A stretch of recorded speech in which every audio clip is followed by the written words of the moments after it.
Let's move from one guard that Jeff Goodman loves to another guard that Jeff Goodman loves, and that would be former Illinois point guard Andre Curbelo, who is. Can I say he's the biggest name in the transfer portal? I think as far as definitely the biggest name. Yeah, definitely. Splash names as far as that goes. He enters the portal today.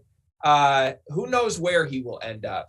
You don't think this is like an enter the portal and maybe return to Illinois situation, do you? That's the Kofi Cobra. I don't think so. Does Illinois want him back? Ooh. Right. No, I listen, that's a fair question. To me, again, if you're looking at Curbelo in Illinois, you're saying more often than not this past year, he probably was a liability. And part of it was obviously due to the concussion and what he dealt with after. But certainly he didn't get off the bench in the second half of their final game of the season. So as many good plays as he can make, and he can. He's got incredible court vision. We've seen that. Great passer. We've seen that at the highest end. But at the lowest end, man, he can make some poor decisions and doesn't appear to have matured in that end. So you wonder if this was a mutual, and I'll find out here in the next coming days, but was this a mutual decision? Honestly, where it's like, you know what? It's probably best. It's probably best if you move on, try to find another spot. We're good with it. We're going to move on too. We didn't play at the end of the year.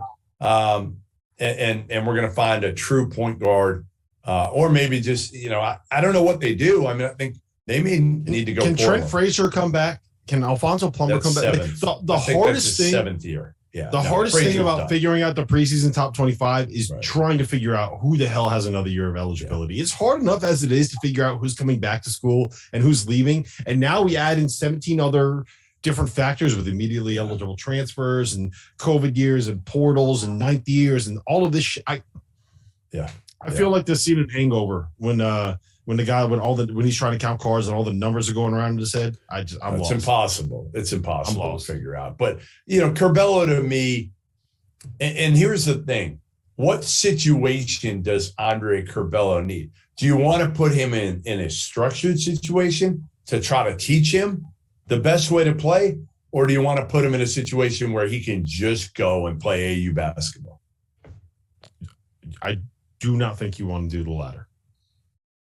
I think you need to get him someplace where he is, where you can teach him how to make the right decisions, right? And how to make because the kid is talented, right? When he's on and when he's making good decisions and when he understands what he's supposed to do in certain situations, he's very, very good. And we saw that he had 20 and 6. What game was that? Was that Iowa in the second half when he went nuts at home? Maybe it was Wisconsin. Did they beat Wisconsin at home? I can't remember which game it was, but he had whatever it was. He had a couple games where he completely took games over and changed them. He is talented enough to be that guy. The decision-making, the defense, and the shooting, like all of that stuff has to get better. It has to get better. Otherwise, he's just going to be a guy that we say, yeah, you know what? He had some great moments, but he wasn't very good. So you need to get him in a structured situation where he can be coached up to maximize what he can be. Well, and good basketball teams are like puzzles, right? Like it's not necessarily the 5 shiniest pieces if they don't fit together. And to me, the problem with Curbelo from the games I saw of Illinois in person at the Big Ten tournament this year, and I saw him in Ann Arbor when they beat Michigan as well, like the negative of Curbelo would be that when he made 2 consecutive mistakes, you could visibly see Alfonso Plummer and Trent Frazier just like sulk their shoulders. And then they were uninvolved for 4 or 5 possessions in a row after that.